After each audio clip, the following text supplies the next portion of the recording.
Welcome to the Perla Bienestar podcast. Meet your host, Perla Puebla, nurse practitioner, healthcare advocate, and wellness enthusiast with over a decade of experience helping people feel their best. This podcast is your space for real, down-to-earth conversations about health, beauty, and everything in between. Get ready for tips and insights to take charge of your wellness journey. Let's dive in. Hi guys, welcome back. Today we are going to be talking about nursing and nursing burnout with amazing Jasmine. Jasmine is a powerhouse, an advocate for nurses, and the owner of Navi Nurses. How are you, Jasmine? I'm good. Thank you. How are you? I'm good. I'm excited to have you here. Do you want to introduce yourself? Sure. I'm super excited to be here and to connect with all of your listeners today. I am, going on 14 years as a nurse this year, which is crazy to think about. I left the bedside a few years back to actually build a startup. And so I was just inspired to build something based on a problem I was seeing in the hospital. And truthfully, I'm one of those people that never knew I wanted to become a nurse. That wasn't my plan. But it wasn't until I had a personal experience that I really got to see firsthand what it is that nurses actually do. I think for a general rule of thumb, people don't understand what nurses do, and I surely didn't. But I definitely fell in love with it when I got to experience it firsthand. And so I'm building this startup. I'm working on finishing my PhD at ASU. And I think that's about it. Like, I'm pretty simple. Yeah. I love it. I want to tell everyone listening how we met. We met last year and we were both nominated for Healthcare Heroes, right? Yes. Yes, that was a great experience. And Jasmine won, and her speech was amazing. I just could not believe. I just remember such a powerful speech speaking about nurses and how amazing nurses are. And I was just amazed as soon as I heard that. And I was glad that I got to meet you and talk to you and now become friends. Um, do you remember, what did you say in that speech? I know that was such a great speech. Well, I think what's so important for me is that, as a startup founder, what I've realized on my journey is that when I walk into rooms, people look at me and they're like, oh my gosh, you're a nurse. I can't believe how smart you are. Like, they don't understand that nurses are actually smart. They don't know that we can actually do a lot of things. And so for me, what I need people to understand, whether they're people in the business community or other healthcare providers that are not nurses, I need them to understand the importance that we carry and why it's always so critical to have us at the table. And so I remember at that award ceremony, that was like my big thing. I'm just going to stand up there and tell them they need to invite nurses to the tables and they need to listen to them, and that nurses are innovative and we have lots of solutions, and that we need to be part of changing healthcare. And I think that's kind of what it is. And obviously, I was so honored to be nominated with you because of all of the incredible work that you do for people facing homelessness here in the Valley. And together we were also put in the category with, oh my gosh, I don't remember her name. I feel so awful, but she's the oldest nurse who is still working. She's in her 90s and she works in labor and delivery at Banner. And I was like, oh my God, how am I? I didn't even think I was going to win, honestly, because you both are like amazing. Oh, I remember that I'm telling you, that was a great, great speech. And you're right. I think even then, I mean, I've always, I love nursing. I am a nurse and I will always be a nurse at heart. But just hearing that speech, I felt like, oh my God, a fresh breath air. And like, yes, like this is what we need. We need someone to tell people nurses are smart. You need to listen to nurses because this is how things are going to change and this is how things are going to get better.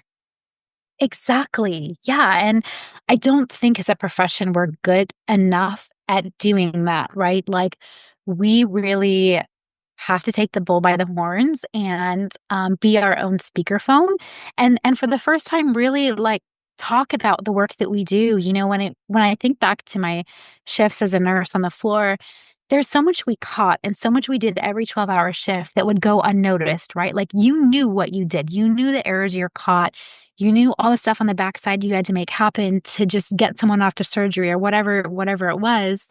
But nobody else knew. And I think we lead like these lives as a profession where we're just used to keeping everything hidden or silent.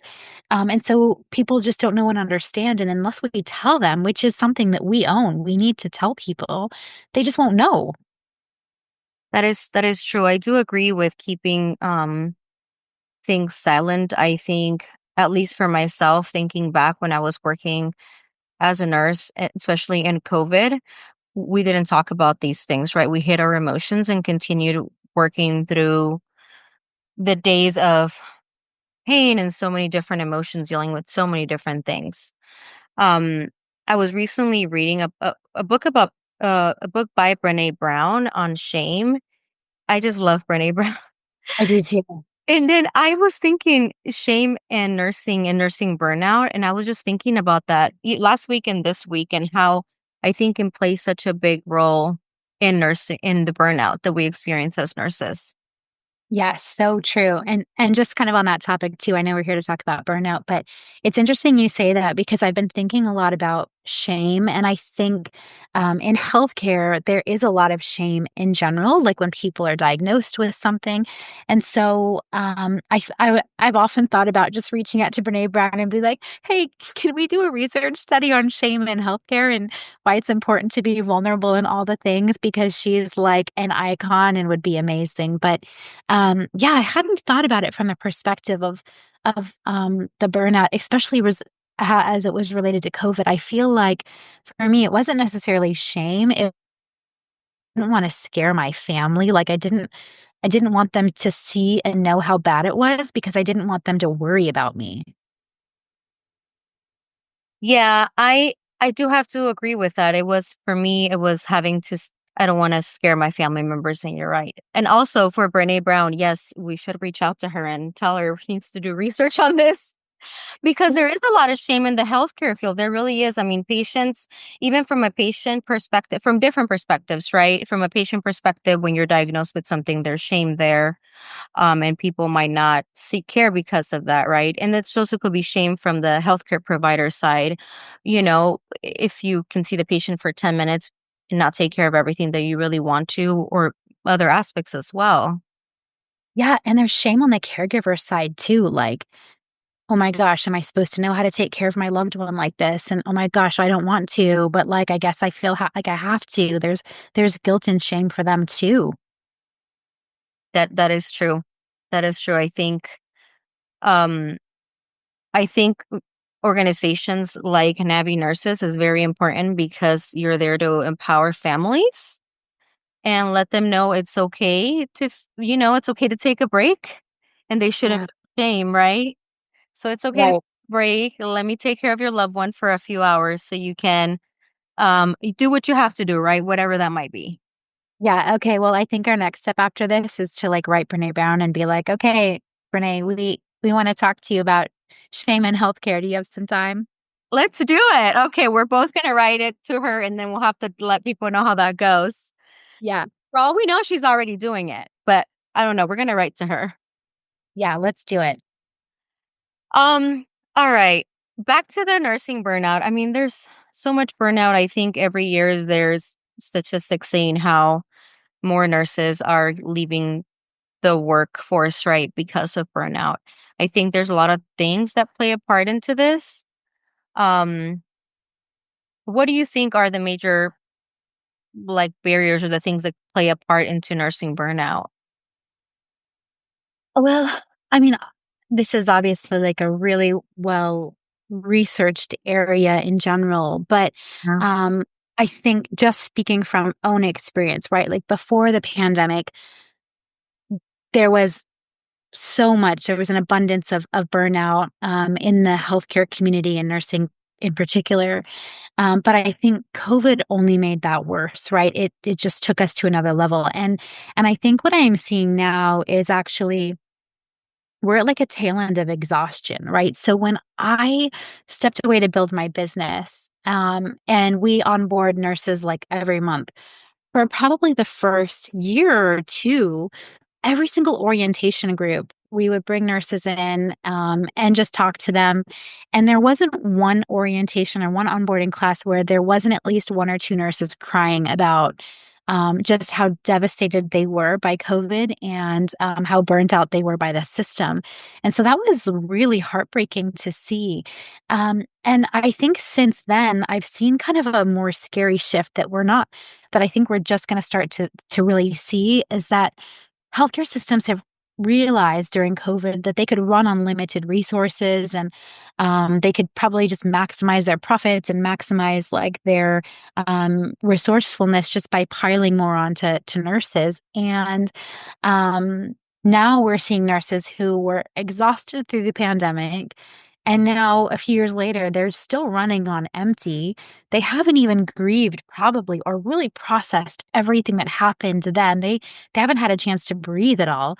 And now they're just so tired of like working at such a fast pace. It's like you're running on adrenaline for so long, like you can only handle it for so much. So now the burnout is not quite so much emotional like it was during the pandemic and that emotional and spiritual sort of pain that really hit all of us. But now it's more of just like an exhaustion burnout, like you just don't have the capacity anymore.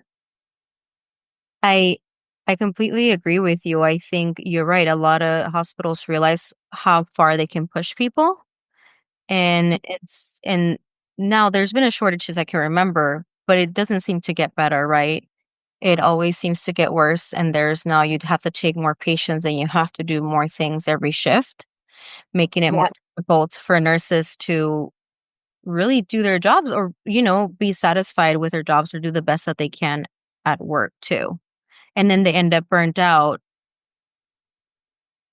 especially after COVID. I do have to say COVID was, I know for me and a lot of coworkers it was terrifying. It really was terrifying and no one was talking about it for a while until someone started saying, "Hey, maybe we should, give them some type of emotional support, offer them resources so they can talk to someone about everything that's been going on." Yeah, and I think like this is like a public health crisis and I don't think people are just like talking about this enough. Like the general public will see nurses for example going on strike and they're like, "Oh, they just want more money." And that's really not the case. Like nurses do want more money, but it's actually not at the top of the list of the things that they really want to give them the feeling that they're doing a good job. I mean, like working in a hospital, imagine like after every 12-hour shift, you go home and you think about all the things you missed or all the things you didn't get right or all the things that like you delayed or couldn't get to on time just because you didn't have the capacity to. That's not normal. Like in a normal job, you don't go home after work thinking like, "Oh my God, I didn't get done all these different things." And I like someone was influenced in a negative way because I couldn't get to them. Like that's not normal.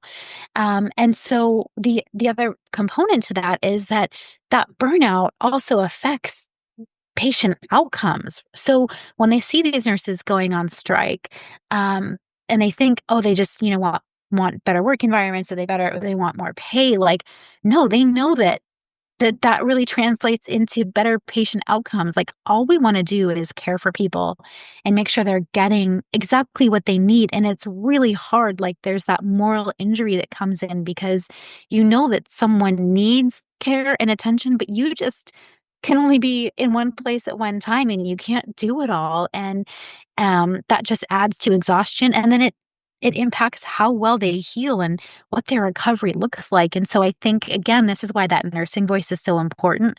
We have to be able to speak up more about it's not just nurses going on strike, it's nurses really standing up to make sure that patients get the care that they deserve. Yeah, I agree. I think it's nurses making sure that they can provide the highest or the best care that the patients deserve and should be getting, right? Hmm. How do you think now it's going to be Nurses Week here soon? How do you think we should be supporting nurses, or how do you think nurses should start by advocating for themselves, right? Like, I'm a nurse on the floor. I am completely overwhelmed. I mean, yes, I'm sure they know about self-care, right? But is there anything else that you think we could discuss that would help them? That's a really, really tough question because what comes to mind for me is thinking about all the memes that we see during Nurses Week, right? Like the pizza we get, like the cookie we get, like that's what we get. Or you get a discount at the cafeteria for like a day. And so I'm just waiting to see all the funny memes that come out this year. And it's actually really tragic, right? And when you think about it, what option do nurses have? Like sometimes you feel really powerless in your organization. I think it depends on your organization, your leadership, the structures, the mission and vision of the organization. And so obviously not all organizations have the same missions or visions and actually live them out as to how they're written. And even within organizations, every unit's culture is so different. So it's really hard. And along this whole process, it makes me so angry, actually. We talk about burnout and we talk about resilience, right? Like, this is how nurses can be more resilient and they need to focus on self care. And what that means, like, how I perceive that is that we're just not strong enough as humans. Like, it makes it feel like it's something that we need to be doing for ourselves and we're the problem. Like, oh, just focus on yourself and it's going to be fine. Like, no, that's not the case. Like, our environments are a significant factor. And until those environments change, nothing is going to change for us. And I think that's why I'm so deeply passionate about nurses raising their voices and just talking about things and um, really participating in activities that are going to move the needle, whether it's getting involved with your nursing association locally, whether it's um, getting actually involved politically with your legislators, people who design the laws, who really, have a say in what staffing on your unit looks like. So I think what's most impactful is for us to get involved in finding the solutions for the environments that we're working in as that first step. And I know it's hard, like we're all exhausted, and the last thing we want to do is really put in more effort into trying to fix like decades and decades of like problems. But that's what we have to do right now. And the public needs to understand why so that they can rally around us and be our allies in making that happen. I I love what you said about self-care because you're right. It's all about the nurses need to take care better of themselves. But in reality, it does start with your work environment, with, your supervisors, managers, leadership. It comes from the top down, right? So Yeah. I do agree. I think getting more involved would be amazing, especially because the people that are making these rules, laws, and regulations need to hear from nurses, right? And if we don't speak up, they're not going to know. The public is not going to know. So I think speaking up is definitely important. I do agree that it's really sad, Nurses Week, when we all get pizza, when we all used to work the floor and get pizza, and oh, here you go, or here's whatever they're passing out in every floor, socks or whatever it might be. And it's not about that. It's about really appreciating your nurses all year long and making sure that they feel appreciated, right? Recognized and appreciated, and that they feel heard. I think that's also very important. Um, because yeah, that pizza or that ice cream, that cookie, that's not gonna fix. That's not gonna make me feel better after I've been ignored all year. I know, exactly. And I think that's the most important thing. Meaningful recognition is so critical. And that can come from each of us, like I don't know if we give each other enough meaningful recognition. And maybe that's a really simple step that we can take to really call out our nurse colleagues when we've had a rough day on the unit and you see another nurse who like did an amazing job at something, like just in real time as often as you can be like, hey, you handled that situation amazingly, or great catch there, like you definitely saved that person's life. Like those words can completely change someone's outlook and their day by the time they walk out of that day. Like, those may be the only words that a nurse has heard from a peer or from another leader, just really acknowledging what they did. And so I think we can't underestimate the power that we have to help shape one another. So it has to be a combination of that. And then also at the same time, really, we've got to phase out the lateral violence and really see each other as colleagues and teammates rather than other human beings that we can feel like we can minimize or diminish their value for some reason. And so we as a profession need to do both of those things, like stop with the lateral violence and really increase how we are recognizing one another. Yes, I agree. I think maybe keeping that in mind, that when there's a hard shift, if you can tell someone else they did a great job, and that's going to slowly start changing things. I think nursing as a whole, we are moving in the right direction. It's going to take us a long time, but I hope that we are all slowly moving in the right direction about speaking up and being kind to one another, and, you know, making sure that we're being heard not only in our organizations, but in our communities as well. Yeah, and I'll be the first one to say, like, working through COVID, I walked into building a company at like the most depressed, like awful mindset phase probably of my entire life. I would probably have been diagnosed with clinical depression, like had I gone in to see someone. But I needed time away to heal. I needed to I spent 2 summers in Bali, like just working with shaman and just forgiving myself. Like I had to forgive myself for the guilt I carried, for not helping people as much as we could have or we thought we should have been able to. And so, even as nurses, one of the most important things you can do for yourself is to forgive yourself for anything that you think you may have done that didn't help someone get better, right? Because we know that it's not our fault, right? Like that responsibility doesn't lie with us. It lies in the system.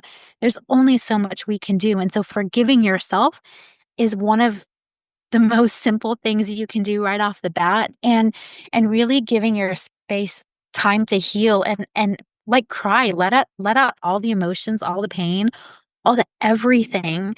That's really critical to kind of letting go of all of those feelings that you're like not worthy enough, you're not good enough, you didn't serve people to the best of your abilities. And, at the end of the day, now what I do is I have a gratitude jar actually in our office, but I write down the things that I'm grateful for, 2 or 3 things every single day. And, if I were working still in a hospital, that would probably be that next step of what I would do at the end of the day. Like, even if it wasn't exactly how you wanted it to look, take the time to, even if it's in your car, as soon as you get in your car and before you head home, just close your eyes and think about 2 or 3 things that you're really grateful for on that shift. You will always find something, and just close out that day with the things you're grateful for and forgive yourself for the things you didn't feel like you accomplished that day. And,